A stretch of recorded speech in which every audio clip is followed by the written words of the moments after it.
இலக்கிய நேயர்களுக்கு வணக்கம். நம்ம இலக்கிய சீரியலில் இன்றைக்கி என்ன சுவாரஸ்யமாக பார்க்க போகிறோன்னா, இந்த எஸ்எஸ்கே முன்னாடி நம்ம கௌதம் இலக்கியவான் இப்படி தோற்று போவான்னு கொஞ்சம் கூட எதிர்பார்க்கலைங்க.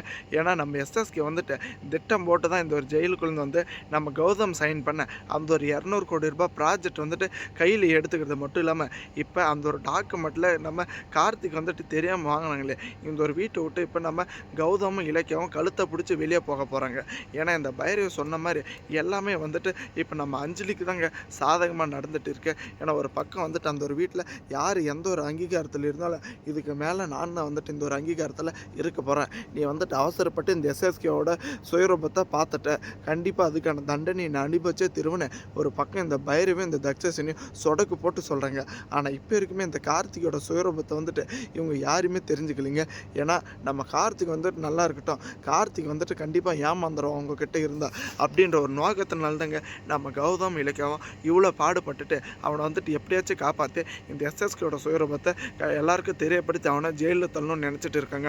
ஆனால் இந்த ஒரு முட்டாளுக்கு அது கூட புரியாமல் இந்த அஞ்சலியோட பேச்சை கேட்டு ரொம்பவே தப்புக்கு மேலே தப்பு பண்ணிகிட்டு இருக்காங்க. நம்ம அஞ்சலி இருந்துக்கிட்டு இப்போ ரொம்பவே வந்துட்டு சந்தோஷமாக இருக்காங்க. எஸ்எஸ்கே அப்பா முன்னாடி நீ எப்படியோ தோற்று போயிட்ட, அவங்க கூட வந்துட்டு போட்டி பொண்ணவா, அதுக்கான தகுதி வேணும், கண்டிப்பாக உனக்கு வந்துட்டு அந்த தகுதியே இல்லை இல்லைக்கா, இதுக்கு மேலே எந்த ஒரு வீட்டை விட்டு எங்களை 2 பேரை நீ அனுப்பிச்சோ அந்த ஒரு வீட்டுக்கு நாங்கள் வர போகிறோங்க, நீங்கள் வந்துட்டு நாங்கள் வாழ்கிறத பார்க்க போகிற, வீட்டை விட்டு வெளியே போய் அப்படின்னு அவ்வளோ ஆணித்தனமாக சொல்கிறாங்க. இது எல்லாமே வந்துட்டு தலைகீழ ஒரே செகண்டில் மாறிடுச்சுங்க.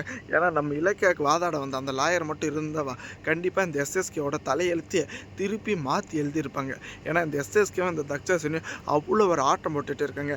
இந்த லாயர் மட்டும் வந்து இந்த நாகு சொன்ன உண்மை மட்டும் இந்த கோர்ட்டில் வந்துட்டு நீதி நியாயம் தர்மம் அப்படின்றதுக்கு வந்துட்டு பாடுபட்டு எல்லாத்தையும் ஒரு நல்ல தீர்ப்பு கொடுத்துருந்தாவா ரொம்பவே சந்தோஷமாக இருக்குன்றவங்க மறக்காம உங்கள் கருத்துக்களை கமெண்ட் செக்ஷனில் கமெண்ட் பண்ணுங்கள். ஒரு வழியாக பார்த்தீங்களன்னா நம்ம இலக்கியாவும் கௌதமும் தோத்துட்டாங்க.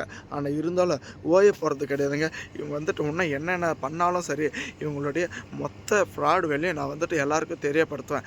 இதுக்கு மேலே நான் பொறுமையாக இருந்தேன்னா அது என்னுடைய முட்டாள்தனம்னு நம்ம இலக்கியா வந்துட்டு அவ்வளோ ஆக்ரோஷமாக சொல்கிறாங்க.